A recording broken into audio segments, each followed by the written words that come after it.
بہرحال بدر ہے، احد ہے، زخمی ہوئے ہیں، دندان مبارک شہید ہوئے ہیں، خون اتنا بہا ہے کہ بے ہوش ہو گئے ہیں اور خبر اڑ گئی ہے کہ آپ شہید ہو گئے.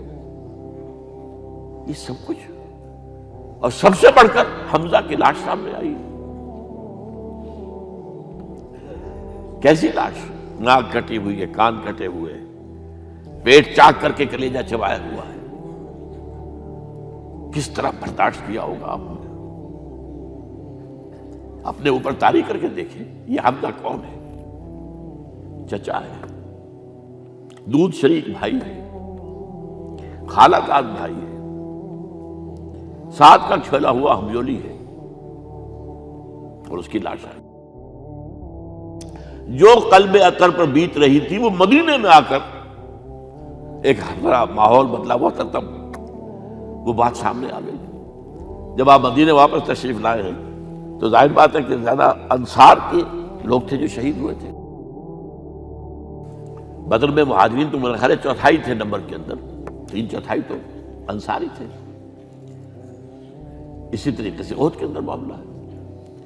تو مختلف گھروں سے عورتوں کے بین کرنے کی آوازیں آ رہی تھی، اس لیے کہ اس وقت تک بین کرنا حرام نہیں قرار دیا گیا تھا، ممنوع نہیں تھا. آوازیں سن کر حضور کی زبان مبارک سے نکل گیا اما حمزہ تو فلا بواکی لہو، ہائے حمزہ کے لیے تو کوئی رونے والی بھی نہیں ہے.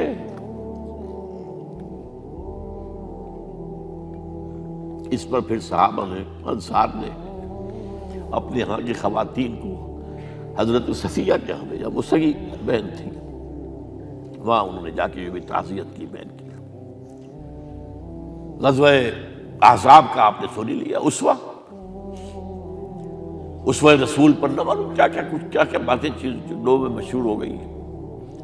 اسوہ کا لفظ آیا کہاں ہے قرآن میں؟ سورہ احزاب میں. وہ اسوہ کیا تھا؟ جب خندق کھودنے کا فیصلہ ہوا ہے تو خندق کھود رہی ہے، حضور بھی لگے ہوئے ہیں، بھاری بھاری پتھر اٹھا کر کندھے پر لا کر باہر پھینک رہے ہیں. پتھریلی زمین تھی،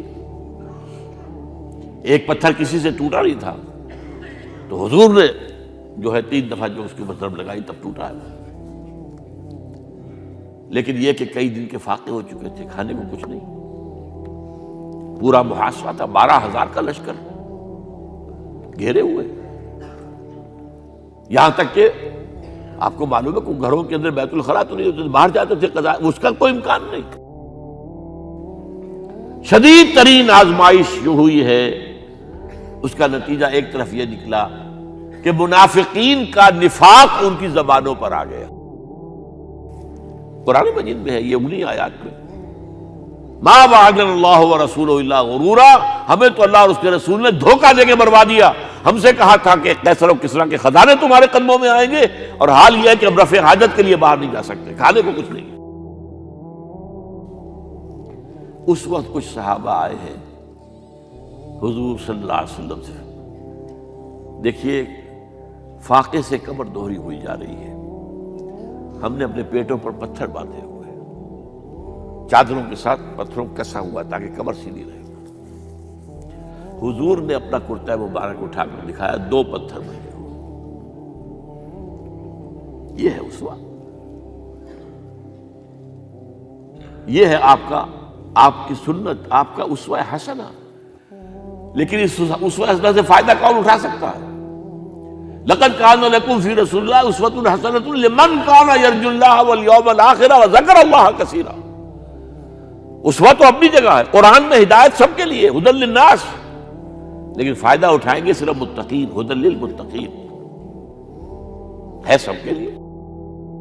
اسوہ سب کے لیے ہے، لیکن استفادہ وہی کر سکے گا جو 3 شرطیں پوری کرے: اللہ اور یوم آخر پر ایمان، اور اللہ کا ذکر کثرت کے ساتھ. بہرحال یہ میں نے آپ کے سامنے اس حوالے سے رکھا ہے. یہ اسوہ جو ہے حضور کا، یہ ہم پر اتمام حجت ہے. دیکھیے نوٹ کیجئے، پوری نوع انسانی پر اتمام حجت، اسلام کا نظام عدل اجتماعی جو قائم کر کے دکھا دیا، حجت قائم. اسے انگریزی میں کہتے ہیں اٹس ڈویبل، کیا جا سکتا ہے، یہ کام ہو سکتا ہے. اس لیے کہ زمین پر قدم بقدم چل کر یہ انقلاب آیا، محنت سے آیا، مشقت سے آیا، ایثار سے آیا، قربانیوں سے آیا، تکلیفیں جھیل کر آیا، صبر و مصابرت سے آیا، استقامت و مقاومت سے آیا۔